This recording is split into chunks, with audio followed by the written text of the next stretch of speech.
I can't do it.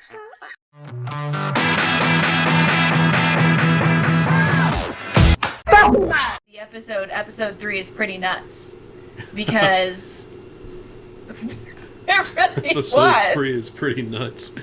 I wonder if if a bull's getting castrated, does it make a sound? Or do they give him some drugs? Who knows? So she goes through all of that in the episode. Yeah. Well, I'm gonna have to listen to that. Maybe even just have her on my show. All right, She's a hoot. well, ready to go if you are. All right, let's go. All right. Well, first, I want to thank you for coming on the show and sitting through my technical difficulties over here. Today, we are joined by Kameran Thompson. Can you say your last name for me? Al-Areqi. Al-Areqi, because I did not want to say it wrong. That is okay. So you're a marriage coach, and you're out of Houston, Texas. How are you doing today? Happy Friday. I'm great. How are you? I'm doing a lot better now that we are, as my mom used to say, cooking with hot grease. We are rolling. So, right. You are a relationship coach, marriage coach. It's your job to keep people married and keep that big D word away, right? It is my job to give them the tools. It is their job to implement those tools in order to keep their marriage divorce proof. Yes. All right. Well, before we get started into all that good stuff, go ahead, tell the audience, a little bit about yourself. Just a little bio. Yeah. So, like you said, my name's Kameran Thompson Al-Areqi. We live in Houston, and we have 2 boys, 14 and 3. And basically got divorced when my oldest son was 2 and didn't want my second marriage to go through what my first marriage had. So I became a marriage coach about 5 years ago. And I actually started as a life coach and got certified in that. And then had a couple come to me and say, the wife actually came to me and said, I've taken all of the courses that I can take from you.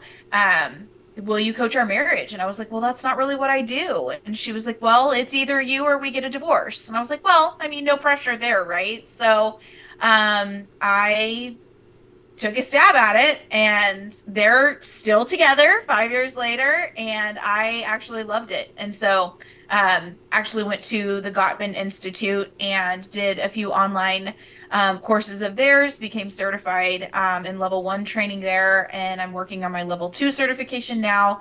And so, yeah, that's how I got into marriage coaching. That's pretty. Can you tell us a little bit about that couple that got you into it? Like, what was their issues that you helped them with, and what tools did you give them? Yeah, so a lot of the time, that couple isn't really much different from most of the couples that come to me. I've helped over 70 couples in the last 5 years, and a lot of times they will come to me and they will say, we don't communicate well, we don't have good conflict resolution, or they will just say, we're considering divorce. And it will be for a multitude of reasons. But most of the time, it involves communication. It involves not being able to have good conflict resolution. And what they don't realize they're not able to name, but it's disconnection. It's, they feel like roommates. They feel like, we just have surface level conversations. It's not really anything deep anymore. The intimacy is gone. We have, it's just, we're sitting at night scrolling on our phones versus having deeper conversations or actually doing any activities together. Do you feel, because I know as a single man, do you feel that, because, well, not even being single has anything to do with this, but I guess being on your phone all the time takes away from, being social. It takes away from talking to someone one-on-one. It hurts your social skills, and you can tell by the generation that we have coming up. And everybody, you go outside, you go anywhere, everybody's got their head down. Everybody Yeah. got their head down. You Yeah. stop at a traffic light, they got their head down in their phone. Some people, Yep. they're just like one with hand on the wheel and the phone right here. So, do you find that phone use is also real big in causing divorces, or is it sort of, I don't know, like an issue when it comes to? It's a huge issue. It's a Yeah, huge issue. And it's not just the fact that you're not present on your phone. It's like when you're on your phone, you're not present with the world. It's the fact that your phone use, like you're on Instagram, you're on Facebook, you're scrolling, right? yeah, And what you're seeing is everyone else's highlight reel. But then you start comparing. And yeah. comparison truly is the thief of joy.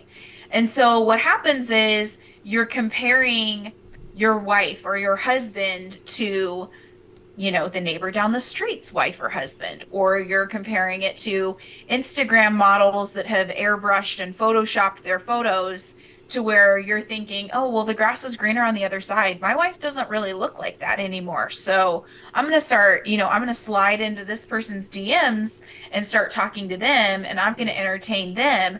And that's when, we start. There was a quote that I saw the other day that said, in 2024, cheating does not start as a physical affair. It starts with a heart, a like, a share, a comment here and there. It's that mental, most of the problems with a marriage come from a mindset. And so that mindset is the grass is greener on the other side. Someone else's life is better than mine, something like that. And so that is actually what starts us in a downward slope that ends up causing affairs. It ends up causing us to just completely have hardness of heart. And so we get divorced. Yeah, phones are great. Social Hmm. media is great. There's lots of pros you can get from it, but just like anything else, there's always some bad. It can be abused, Sure. and you see that with so you are beyond what I usually podcast on. People are already married, and they come to you to save relationships. Hmm. Usually, I have people on to try to help us know how to find someone, how to interact with people. And it always Hmm. comes back to like dating apps and stuff like that. And how Yeah. dating apps have changed the way people interact. You know, Oh, yeah. the days of going to the bar, they're still there, but not like it used to. It's not Not like it prevalent used to as it be. was. Yeah, uh, I know myself. I used to do the dating apps, and actually I deleted them the other night because I was just tired of it. You know, it seems like nowadays you get on the apps, and when you do get a match with someone that you want to be compatible with, it lasts maybe a couple of sentences or maybe a day, and then it's over. Interest is lost. You can tell everybody's just exhausted from it. And It is exhausting. And the other thing is like you can't gauge someone's true intentions. They might say they want a long-term relationship, but then, everything's a red flag. And I will agree that there are a lot of red flags out there because people are lacking the emotional intelligence, like you said earlier, to have those social cues and to know what's appropriate. There's a lot of people on there that just get in and immediately, it's not what are your views on the world? What are your morals? What are your values? What are your goals? It's just immediately going to sex. And that's not healthy either. And so, you're being catfished. You're being, all of these, there's just so much to the dating apps now that it's not, we've lost integrity as a society. We've lost, being able to actually have a conversation like you and I are right now, getting to know people. It's the idea of like, I'm just exhausted. I don't want to get to know someone else. I just want to have my person and move on with life. And it doesn't work that way. A relationship takes work, whether it's yeah, a parenting relationship with your grandkids, a relationship with your friends, relationship, with your parents, or a relationship with the one that you love. I think a lot of these people get in relationships and they don't have a connection. You know, they are in lust. They just see Yep. the short term benefits of this. It's mostly sexual driven, and Oh, sure. and then a few months later they realize, oh shit, what have I done? And some people actually get married Yeah. within months, Yeah. and I think they just don't get to know each other. There's Yeah. actually no real connection except for the physical. And then Yeah. some people have babies and then they're like, oh shit, what did I do? Yeah. you know And um, now you've ruined another life because that child is now going to have to be, dealing with going back and forth from mom to dad's and two Christmases or two birthdays or two this or that or the other, and getting along with, dealing with the conflict that your parents are having. You didn't ask for that as the child of divorce. that's So yeah, it's a lot. Like, some of my listeners aren't single. I do have some couples that are listening to this. So let's try and help them out. You brought you have some speaking points here on this document you sent Sure. me. So let's hit up a few Sure. of these. All right. We talked about connection. So give us your input on the importance of a connection. Yeah. Well, and this one is actually going to help whether you're single or married. So, with connection, one of the things that you have to understand about connection is that fundamentally, men and women find connection in different forms. So, with men, typically, now these are all blanket statements, so you will have the occasional anomaly out there, but for the most part, men find connection in shared activities. So, going hiking, axe throwing, throwing darts, going to watch a sports game, even just, something at home, playing cards or playing a board game or sitting together on the couch or even playing a video game. Something like that is cooking together. These are all shared activities, that shoulder to shoulder friendship. Okay. Women are a little bit different. They we as women do like shared activities, but that's not how we feel most connected. Typically, we find most of our connection in the conversations that we had when we were dating. So that get to know you, that how are you? And this is why women also, if you're single, find it to be a red flag if you don't know anything about them and you go ahead and go on a first date, or if you are automatically jumping to that sexual encounter and that lust feeling. Women are like, wait, I don't even like, I'm not gonna be putting myself in the most vulnerable state with you. And this is in marriage too. Women are often closed off and like, I don't want to have sex with you. Well, why not? Because I'm not connected to you. Men find connection in sex because it's a shared activity. Women have to have that connection before sex. So it's that balance. So it's those open-ended questions of, what are your goals? What's your favorite ice cream? What's the most embarrassing moment when you were a kid? How was even like what was your most favorite part of your day today? Things like that. So having those open-ended conversations and really getting to know someone on a deeper level, that's going to bring connection for a woman. Now, what people also don't realize is that they think that conflict causes disconnection, but it's actually the other way around. Disconnection causes the conflict and then makes it even worse. Whereas if we're connected and we have some kind of an argument or a disagreement, we can actually come back together and repair it a lot more quickly.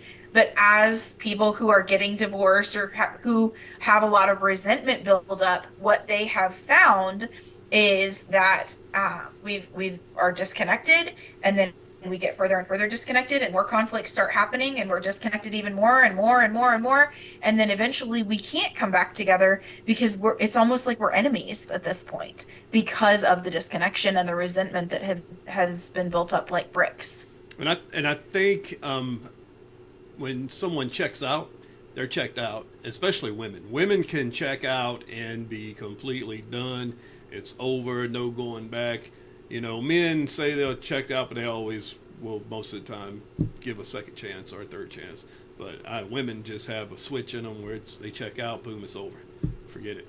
There's And no what they no don't return. realize, women do check out like that, but it's they say it's death by a thousand paper cuts, right?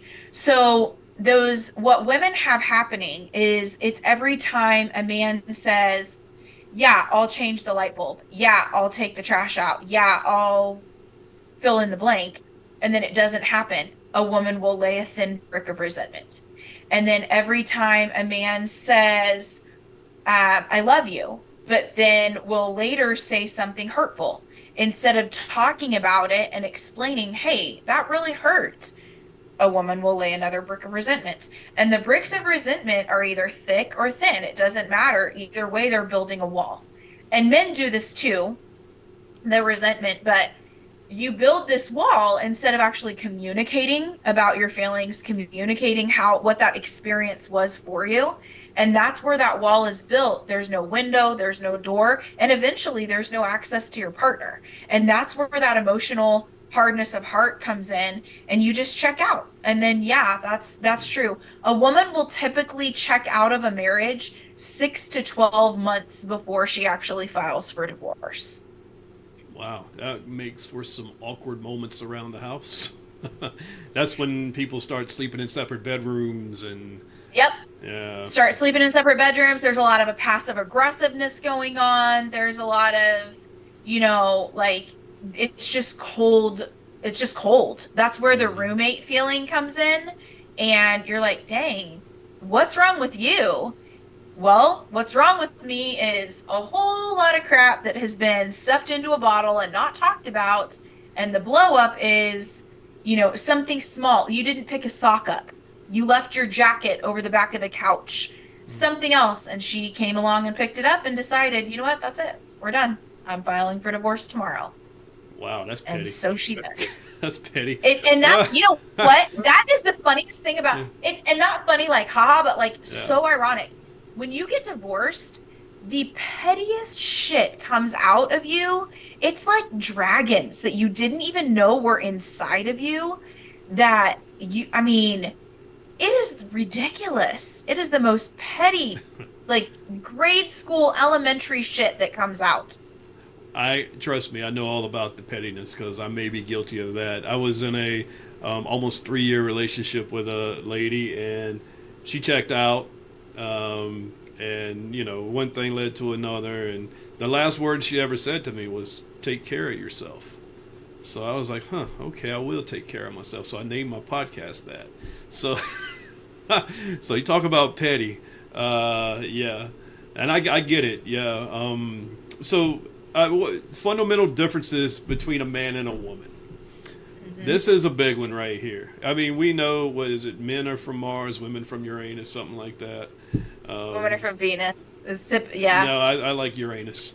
No, but Sounds yeah. like more fun, but no, that's not the title. Well, maybe the women I've been dating are from Uranus. I don't know. Maybe. Maybe, yeah. So, talk about that. What's some fundamental differences? Maybe this will help us out. Learn their Yes. insights. Well, so the thing is that, so back in the 80s, everything, what's interesting about relationships is that everything relates back to your childhood. And so one of the biggest differences is the way that we relate to each other and our attachment style. And so what you find is that there was, without getting into all of the specifics and the science behind it, there were studies done in the 80s where they put babies in a room and the mom had to leave the room. And then they studied the baby's behavior. And if a child was visibly upset, and when the mom came back and the child was fine and like they stopped crying and they were good again, they had what's called a secure attachment. Okay, they know that you're leaving, they're upset that you're leaving, but they're fine when you come back. Okay, that translates into relationships later on. What the two major differences is, what they found is that if a child is visibly upset and you cannot calm them down, like they just will not stop crying even after the mom comes back, then they have an anxious attachment.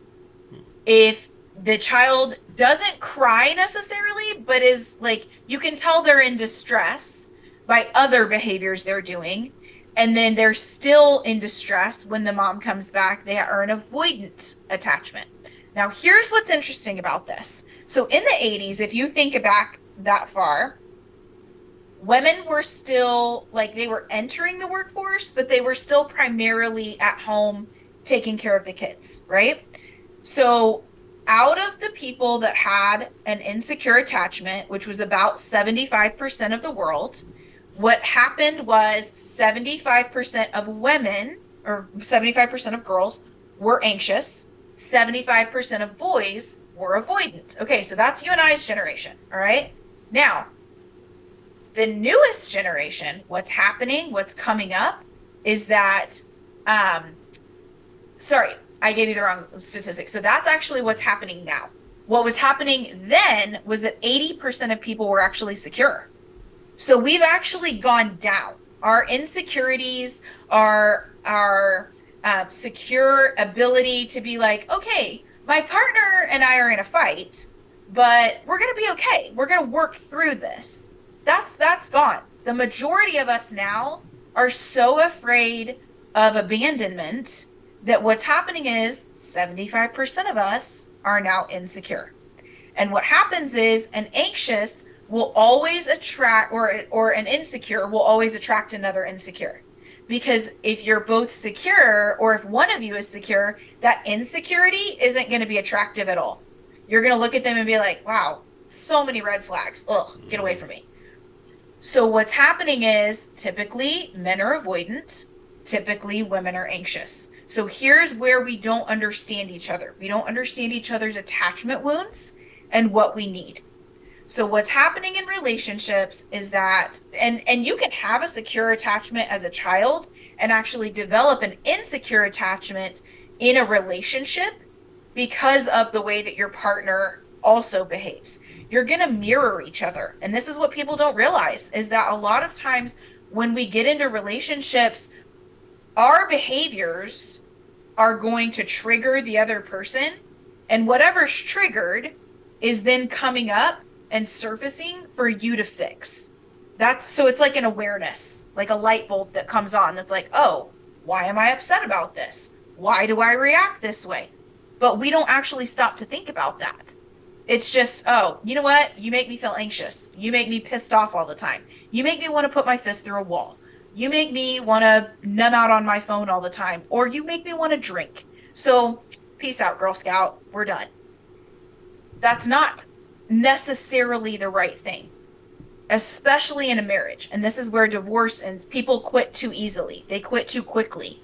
So, the first thing you want to do is start looking at yourself, clean up your side of the street.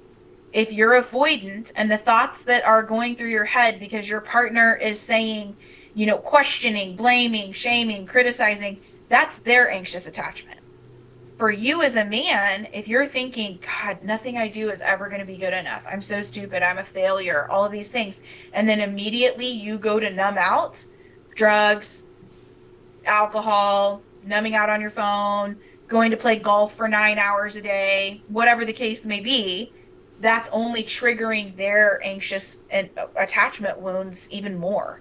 And so the narrative in their head is, I'm lonely, I'm sad, I need them, I want them, but we're not handling it correctly. So basically, the fundamental differences are in attachment wounds. It's in love languages. You and your partner are only going to have the same love language about 5% of the time. So learning to speak each other's love languages, learning to communicate, and learning to be able to notice, name, feel, and share your feelings and your emotions in an assertive way. All of these things go into relationships. So what you're saying is, like, if somebody says you're in a toxic relationship where you're Mm-hmm. always fighting with someone, or someone's Mm-hmm. like a narcissist, and I still think the word narcissist gets overused these days, but that's a whole other Oh, subject. completely. But so you're saying it's okay to stay in a toxic relationship, that you can work out of it. In a lot of cases, you can work out of it if both of you want, and this is the key, is that both of you have to want the relationship to work. If you look at this, now, here's some caveats to this though. If there's physical abuse, if there's emotional abuse, name calling, threats, things like that, if it's, constant criticism and put downs, then no, we do need to take a break. We need to separate, And then that person, whoever's name calling, whoever's, and it might be both of you, whoever's name calling, whoever's doing any of that, then that's a healing journey that they need to go on as an individual.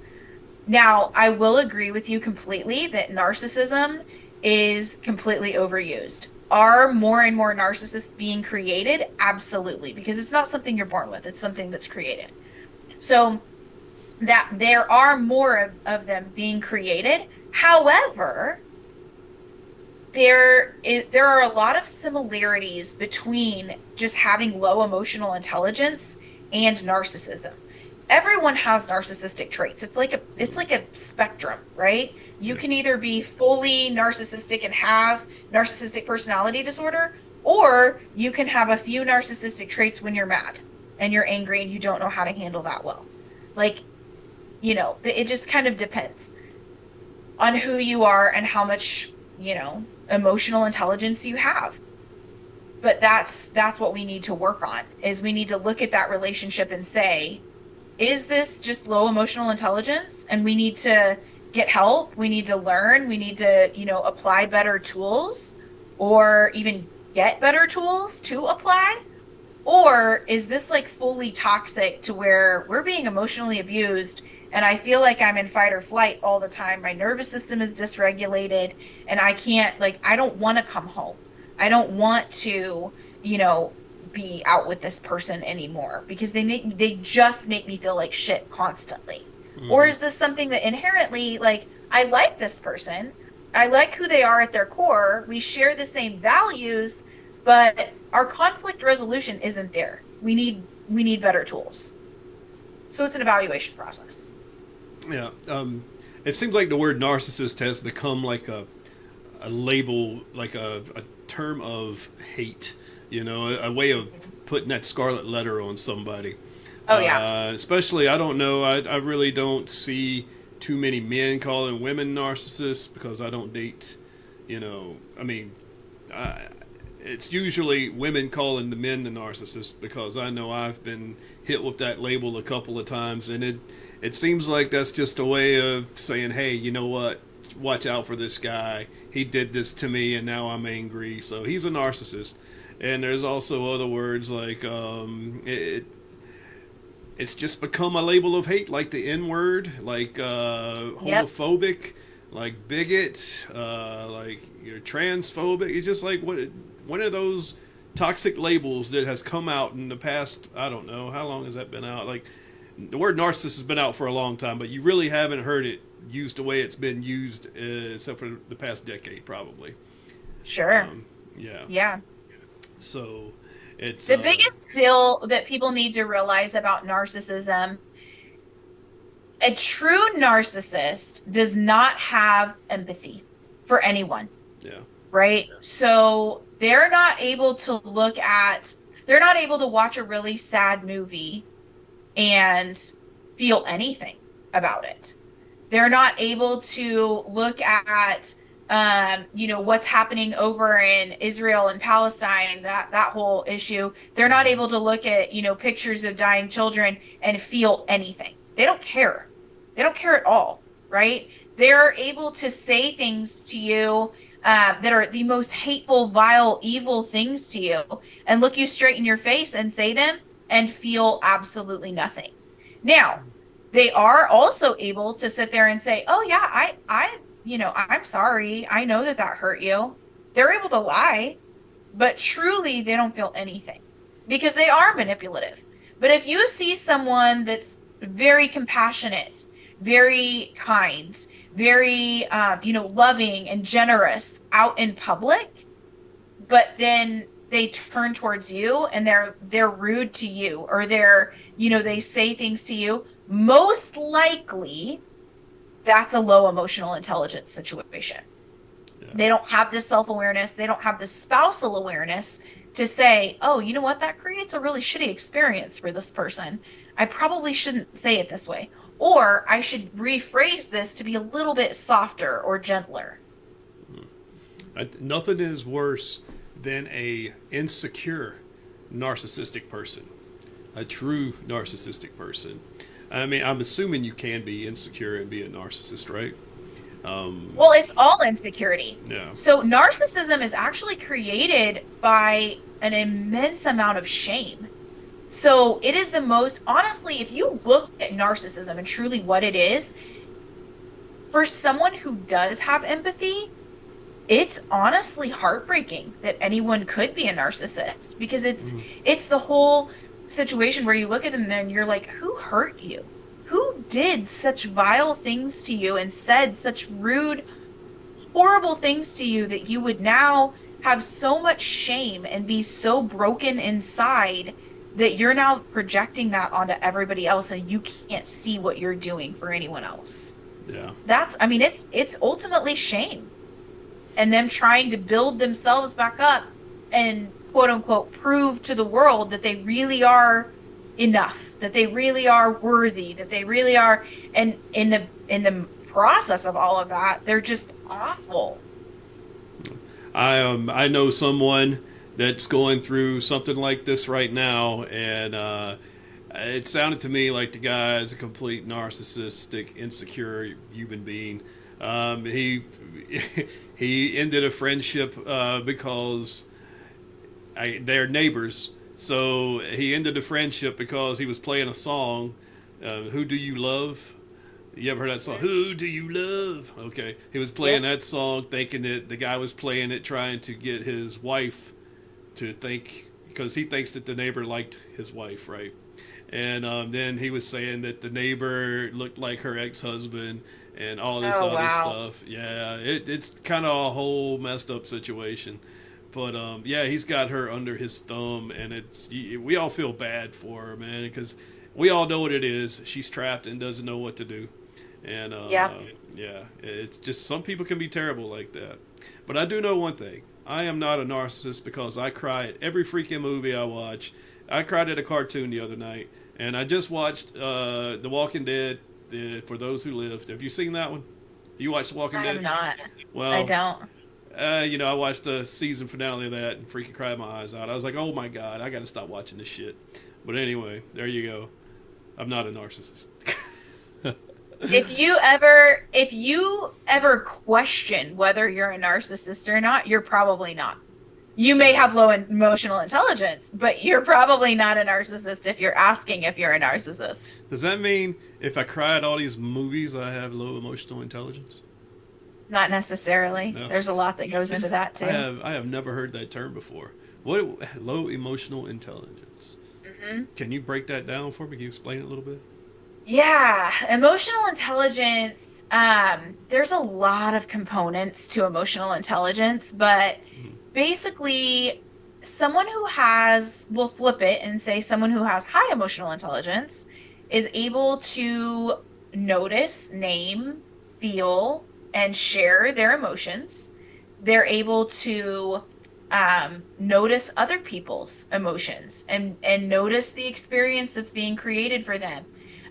They're able to have empathy. Oh man, I would really feel bad if my partner came in and had a bad day. I know what they're going through. So I'm going to, ask them, what do you need right now? Do you need a hug? Do you need me to rub your feet? Do you need just some time or space?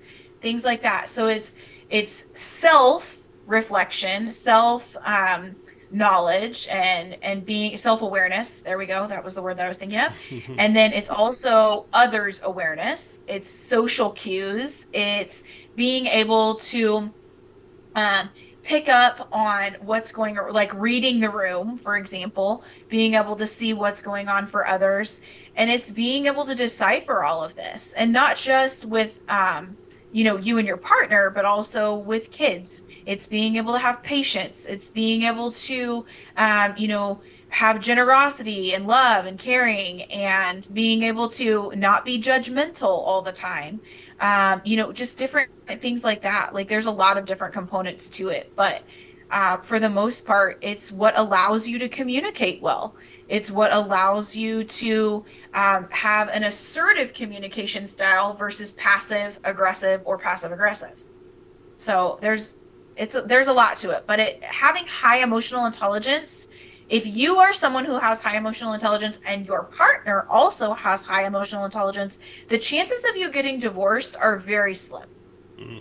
That makes sense. You know, that makes sense. And speaking of divorces, top three things every marriage needs to thrive. I'm sure we all need to know this because maybe one day I'm going to get married again. I said I wasn't, but I've done crazier things.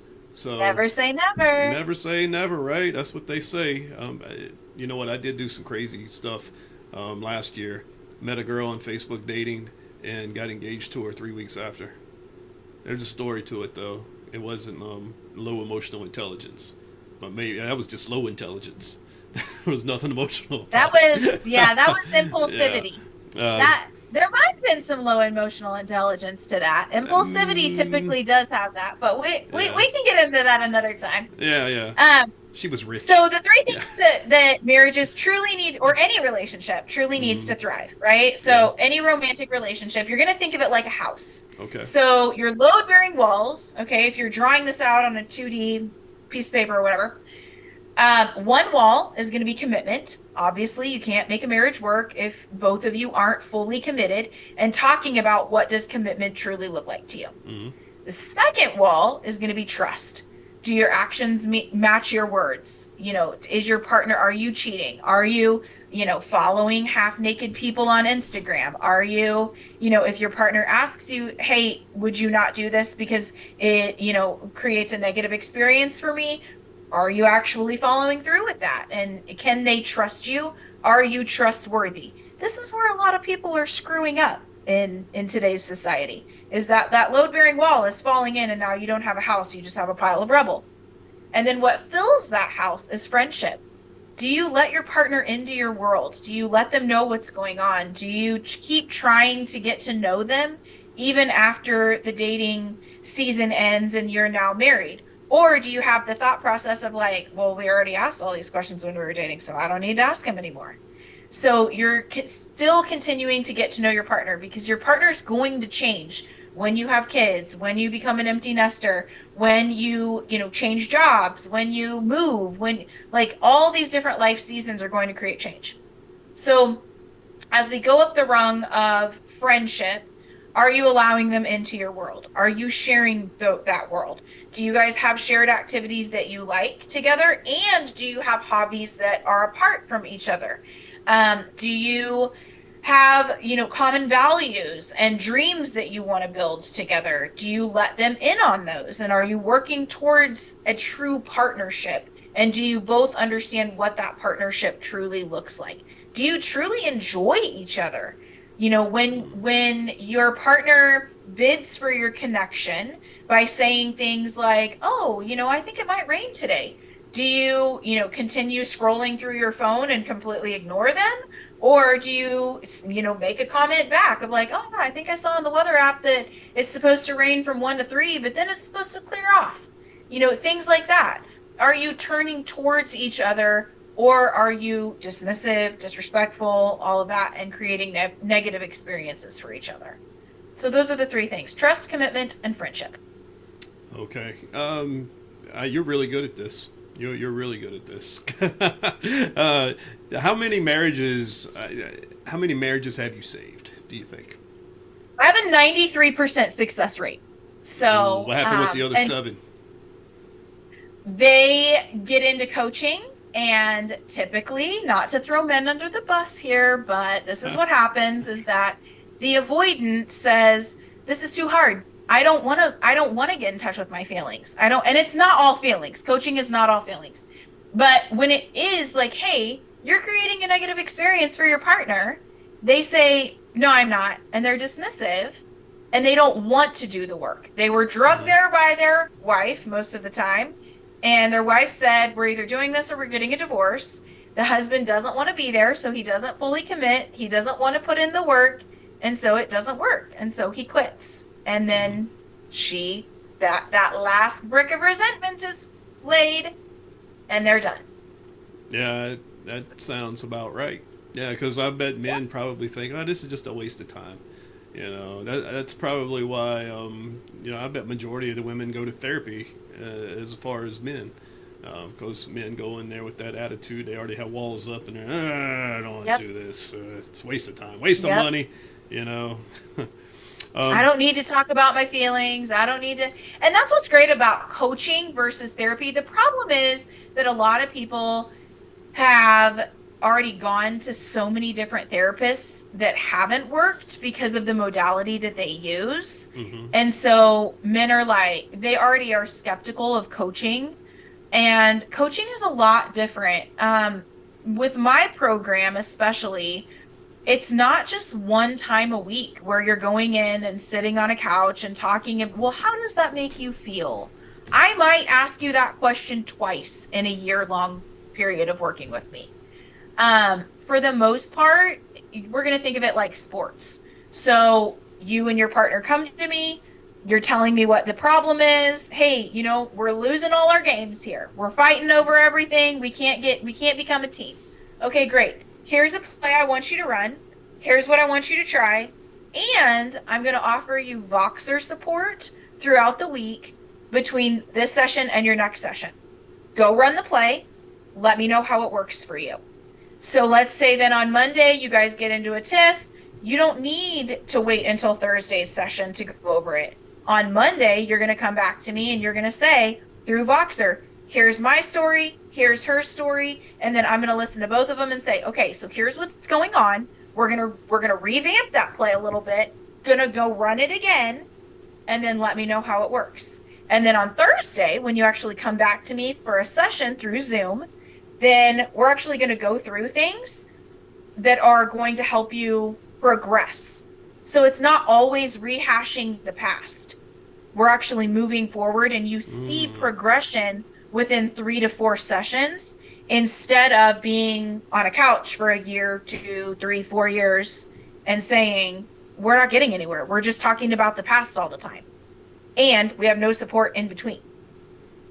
Well, you mentioned when a couple has a tiff. So how do Yeah. they repair that? And why is that important? So that's actually one of the tools that I give them is the importance of repair. So those bricks of resentment that we've been talking about, if you leave an argument unsettled, no closure on that, that is 100% a brick of resentment that's going to be laid. So here's what's important, and this is what people are not doing. They are not repairing after the argument. So let's say you get into an argument with your partner. First of all, when you're in the middle of the argument, the outer layer of your brain has completely shut off. That's where all your logical thinking comes from. Okay.